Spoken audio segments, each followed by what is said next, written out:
Today's heart-centered practice is Be Awake, and it's inspired by the last stanza of a poem by William Stafford that goes like this. For it is important that awake people be awake, or a breaking line may discourage them back to sleep. The signals we give, yes or no or maybe, should be clear. The darkness around us is deep.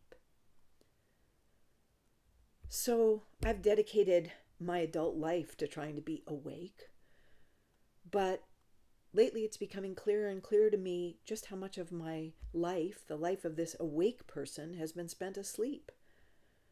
You know, there are all those metaphors in movies like The Wizard of Oz with the poppy fields, or the metaphors of illness or grave situations like hypothermia, where staying awake is the key.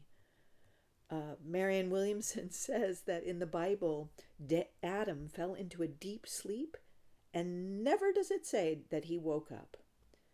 And Edgar Allan Poe writes that all we see or seem is but a dream within a dream.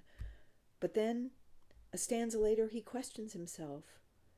Is all that we see or seem but a dream within a dream?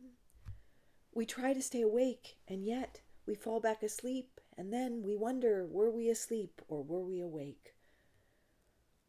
I'm getting more and more that a core practice, a core heart-centered practice, has to be to understand that life is a whole, a circle, a cycle, and that we can't ignore things or pretend they don't exist or sweep tough stuff under the rug, because inevitably they will circle back up. That's what happens in a circle.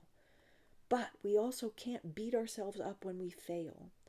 So to be awake is to be as awake in each moment as we can be, to keep waking up, to notice when we drift off, and when we have fallen asleep, wake ourselves up with kindness and compassion, and then keep waking up.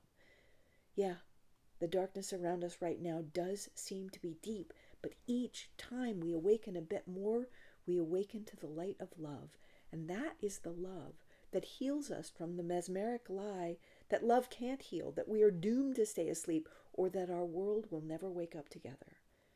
Because, and this is the kicker, to be awake is to see the world as a whole, and all of us living in love as love together. To be awake is to be in the place where healing already is. To live love is to be awake to the healing power of love. Love equals awake, awake equals love, and that's how love heals. And so to be awake, to practice the heart-centered practice of being awake with kindness and compassion toward everyone, all of us, including ourselves who keep falling back asleep, is to love viral. And that is the light that will shine through all this darkness we're experiencing, and already is, as love loves the world whole. Be awake, love viral.